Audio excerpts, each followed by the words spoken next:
Bonsoir les amis de Vesanutech. Aujourd'hui, nous allons entrer dans notre troisième module de cette formation qui est système d'exploitation Linux. Nous allons parler de la virtualisation. Et qu'est-ce que la virtualisation?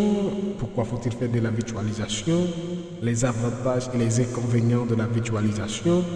Et donc, c'est un concept très intéressant qu'il faut maîtriser pour pouvoir appréhender mieux la question de système d'exploitation Linux qui est extrêmement important parce que il n'y a pas de système sur Linux sans la virtualisation. Voilà pourquoi aujourd'hui il est extrêmement important de pouvoir comprendre qu'est-ce que la virtualisation. Mais avant tout, laissez un pouce bleu ou bien laissez vos commentaires pour que nous puissions vous donner des formations avec plus de qualité et pour nous aider à faire avancer notre chaîne YouTube. Je vais partager mon écran avec vous rapidement pour entrer en matière, pour savoir qu'est-ce que ça veut dire la virtualisation. Qu'est-ce que la virtualisation? Voilà. Qu'est-ce que la virtualisation? Nous allons rapidement cerner ce coup. La virtualisation. La virtualisation est un ensemble de techniques matérielles et ou logiciels qui permettent de faire fonctionner sur une seule machine plusieurs systèmes d'exploitation. Ce qu'il faut comprendre, c'est que la virtualisation, c'est l'ensemble des techniques permettant de faire fonctionner sur un seul ordinateur plusieurs systèmes d'exploitation ou plusieurs applications. Par exemple, lorsqu'on a Windows, on veut faire fonctionner Linux sur ces mêmes Windows. On a un ordinateur, mais on veut quand même faire fonctionner un autre système d'exploitation sur Windows, par exemple. Ce qu'il faut comprendre, c'est que séparer les uns des autres, comme s'ils fonctionnaient sur des machines physiques distinctes. Donc, et la virtualisation, donc, c'est une technique qui permet de faire fonctionner plusieurs machines, plusieurs systèmes d'exploitation sur un même ordinateur. Donc, on parle de consolidation, agrégation de plusieurs services sur une même machine. Donc, on parle, lorsqu'on fait de la virtualisation, on fait de la consolidation. On fait ce qu'on appelle agrégation de plusieurs services sur une même machine. Donc, la virtualisation, c'est être en mesure de faire fonctionner plusieurs services sur une même machine. Donc, ce qu'il faut comprendre, c'est que la virtualisation permet de faire fonctionner sur une même machine physique plusieurs systèmes d'exploitation s'ils fonctionnaient sur des machines comme s'ils fonctionnaient sur des machines physiques distinctes. Donc, plusieurs systèmes d'exploitation différents peuvent fonctionner en parallèle et partager les mêmes ressources matérielles,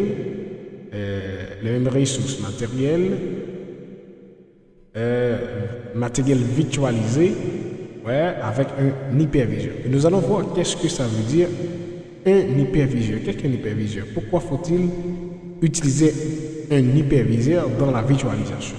C'est là tout l'avantage de la virtualisation. Sans la virtualisation, vous ne pouvez exécuter qu'un seul système d'exploitation sur le matériel. Et voilà les différentes couches d'un ordinateur. Donc, ce qu'il faut comprendre, c'est qu'un ordinateur, pour parler de la virtualisation, il faut comprendre les différentes couches d'un ordinateur. Donc, un ordinateur contient trois couches: la couche physique, la couche OS, ou bien la couche operating system, la couche applicative. Donc, on installe les applications. Et donc, la virtualisation permet de faire tourner plusieurs systèmes sur les hardware ou avec la virtualisation, on peut utiliser plusieurs systèmes d'exploitation sur une même machine. Et nous allons voir un schéma explicatif de la virtualisation. Donc, il faut comprendre, pour faire de la virtualisation, il faut parler d'hyperviseur. Qu'est-ce qu'un hyperviseur? Un hyperviseur assure le contrôle du processeur. Donc, on a une hyperviseur dans la virtualisation pour assurer le contrôle des processeurs et des ressources de la machine. L'hyperviseur ne fait qu'allouer à chaque machine virtuelle les ressources dont elle a besoin. Elle s'assure aussi que les VM n'interfèrent pas l'une à l'autre. Donc, il y a deux types d'hyperviseurs. Il y a hyperviseur type 1, il y a hyperviseur type 2. Il y a deux types d'hyperviseurs et il faut faire la différence rapidement. Donc, hyperviseur type 1, également appelé hyperviseur des systèmes natifs. Donc, s'exécute directement sur le matériel de l'autre pour gérer les systèmes d'exploitation. Il prend la place du système d'exploitation de l'autre et planifie directement les ressources des machines virtuelles sur le matériel. Donc, ce type d'hyperviseur est fréquemment utilisé dans les data centers, dans les grandes entreprises et dans d'autres environnements basés sur des serveurs. Par exemple, il y a plusieurs types d'hyperviseurs qui vous voyez ici, KVM, Microsoft Hyper-V, Environ Sphere sont des exemples d'hyperviseurs type 1.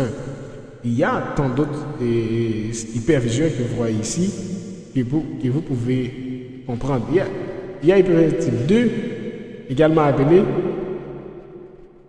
hyperviseur hébergé. C'est exécuté sur un système d'exploitation traditionnel en tant que couche logicielle.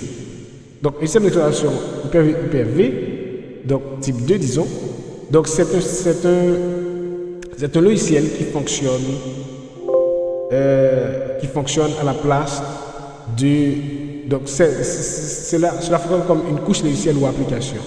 Il fonctionne en dissociant les systèmes d'exploitation invités du système d'exploitation autre. Les ressources des machines virtuelles sont planifiées au niveau d'un système d'exploitation. Donc, l'installation d'un hyperviseur de type 2 convient aux utilisateurs qui souhaitent exécuter plusieurs systèmes d'exploitation sur un ordinateur personnel. Donc, c'est ce que nous allons faire nous-mêmes dans le cadre de cette formation.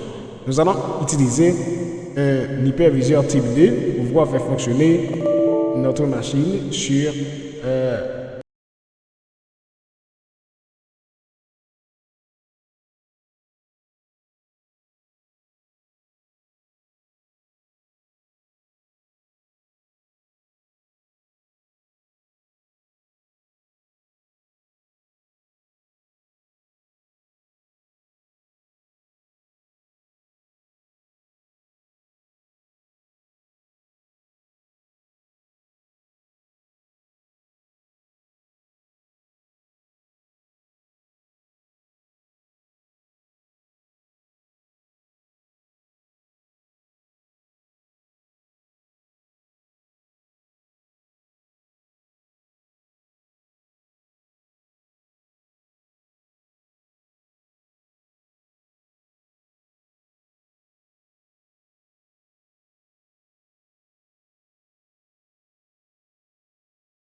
ouais, je dis que l'hyperviseur, pour pouvoir retourner, il y avait un petit coupure. Donc, voilà, nous allons continuer avec la question de la virtualisation rapidement, puisqu'il y avait un petit coupure, un petit souci. Voilà. Et je vous ai dit, j'ai parlé de la virtualisation type 2. La virtualisation type 2, et c'est ce que nous allons utiliser dans le cadre de notre formation. Nous allons utiliser une application comme couche logicielle pour pouvoir rapidement faire de la virtualisation. Vous voyez? C'est ce que nous allons utiliser ensemble dans le cadre de cette formation. Donc, il y a plusieurs applications. Que nous allons utiliser. Il y a plusieurs applications qu'il faut comprendre. Je crois qu'ils sont tous ici. Il y a plusieurs types d'outils que nous allons utiliser rapidement pour faire de la virtualisation.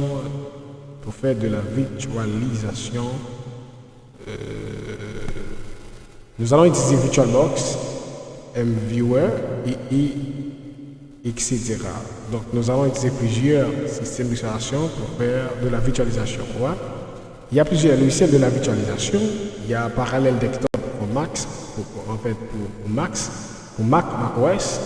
Il y a VirtualBox que nous allons utiliser. Il y a VMware Workstation, mais nous-mêmes, nous allons centrer sur VirtualBox.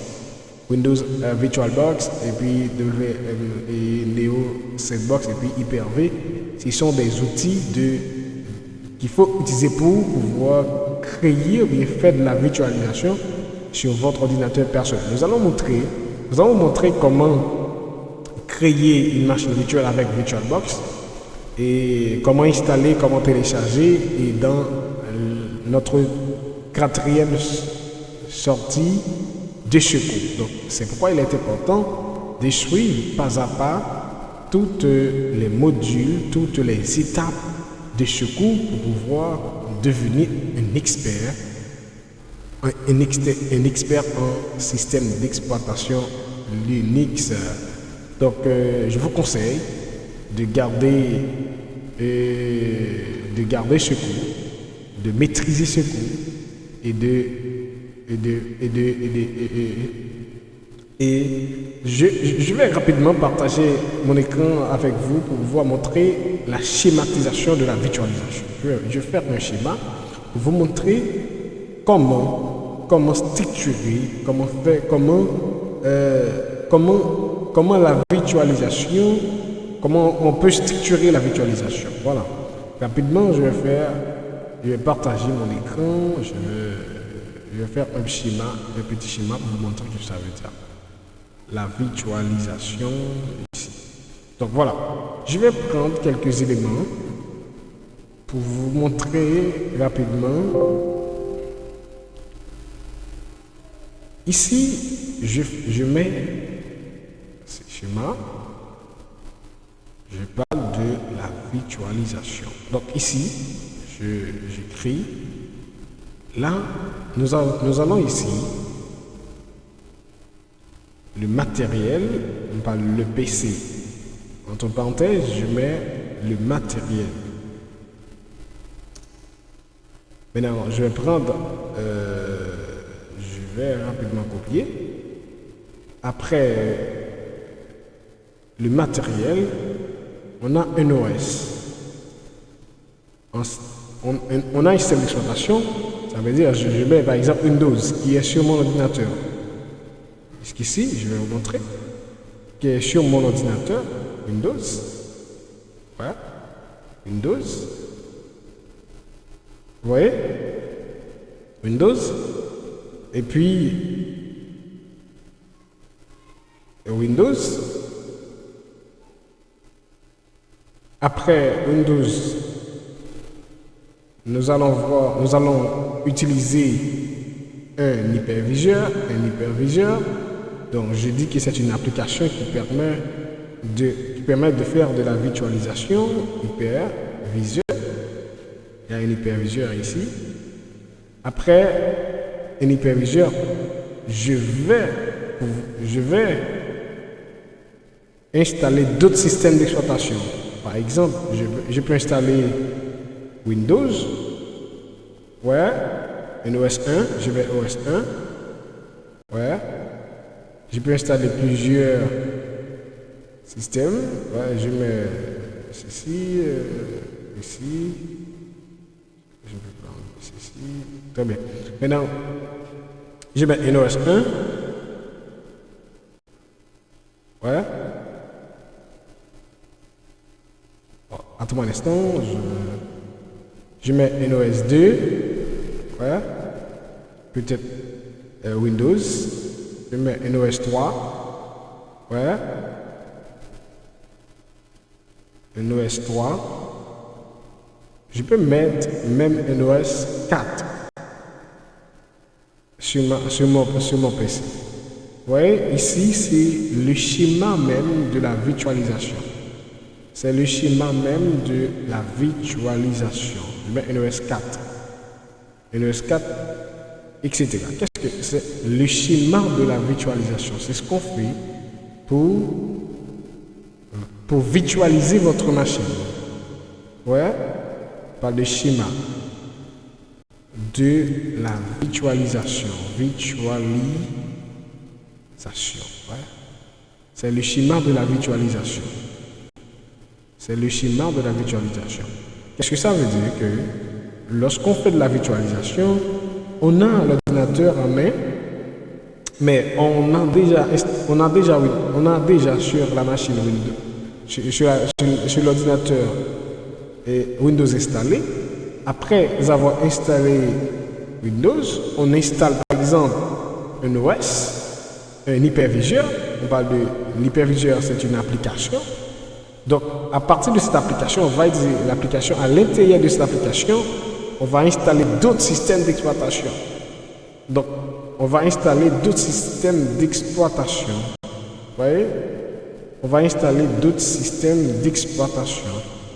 Donc, je fais ce schéma pour vous aider à comprendre. Ici, je mets ceci. Ouais. Je prends ceci. Je mets ça ici. Ouais, je prends ceci. Je mets ça ici. Et je prends ceci. Je mets ça ici. Donc là, je parle de la virtualisation. Donc, c'est le schéma de la virtualisation. Ouais.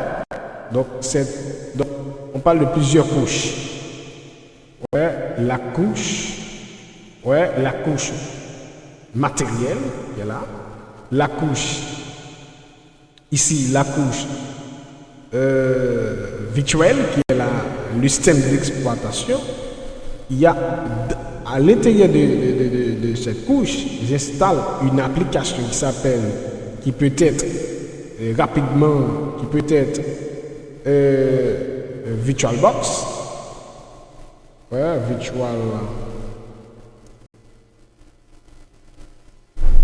qui peut être VirtualBox, qui peut être VMware, etc. Donc, lorsque je fais ce travail, je parle rapidement de la virtualisation. C'est le schéma même de la virtualisation. Donc, c'est ce que nous allons faire. Nous allons, à partir de notre ordinateur, nous allons installer une application. Nous allons installer une application via notre Windows. Puis, à l'intérieur de cette application qui est l'hyperviseur, nous allons installer un système qui s'appelle Linux pour pouvoir, et nous allons vous montrer comment maîtriser ce système d'exploitation. Donc, restez connectés pour pouvoir apprendre avec nous, puisque nous allons vous montrer, nous allons entrer directement dans la pratique de cette formation.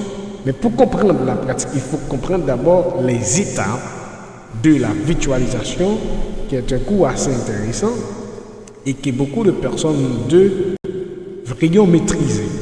Donc, beaucoup de personnes devraient comprendre les étapes de la virtualisation. Donc, je pense que vous avez compris la question de la virtualisation, les types de virtualisation, qu'est-ce qu'un hyperviseur et les différentes couches d'un ordinateur, la couche matérielle, la couche logicielle, les sous-couches, on peut parler de ça, et pour pouvoir saisir le sens des choses, nous allons directement entrer en matière.